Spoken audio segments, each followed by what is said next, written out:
Why isn't oil going down to $80 a barrel? Well, here to talk about that and U.S. oil production for 2014 and, of course, in 2013 is Dan Dicker. As always, Dan, great to have you in studio. Hi, Joe. What's the take?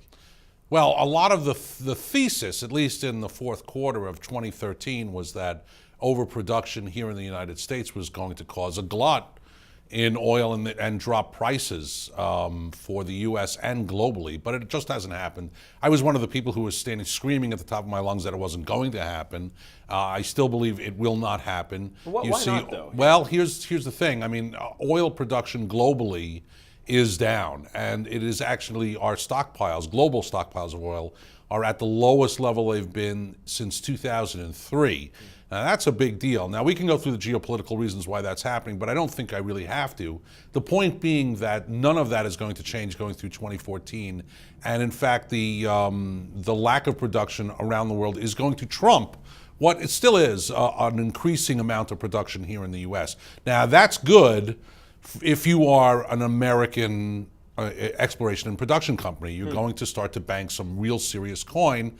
And it's a good time to look at some of these companies selectively because in 2014, E&P, exploration and production, has not been a winner sector so far. And there are some places you can still find some value. So E&P might be a valuable sector for people to look at for this year. What do you like? Well, again, you got to be very, very careful. Two that are reporting tomorrow are favorites of mine in the Permian, Cimarex and Concho, and I like Cimarex even more than Concho. So I'm going to look at the reports very carefully because I think they're going to miss based on what have been some very, very bad storms in Western Texas in the fourth quarter of 2013. If they miss big enough, you might get a downdraft in these stocks because they have been flying recently. And if you do get a downdraft, you know, Cimarex somewhere around the 104, 105 area, that's an opportunity to get in because I think a target on that is somewhere in the 130s.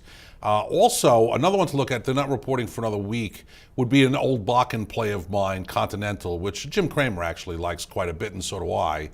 They're increasing production probably more than anybody, and I think in the Bakken area, if you're not looking at them, WLL would be another one to look at, but I still think Continental is the one to look at. When they report, I also think they have a chance to miss. Again, this is the opportunity when they have a missed report, because over the long haul, over 2014, that increased production along with a high and a sticky oil price is going to be the way that you're going to make some money this year. Watch for the dips on these names, of course.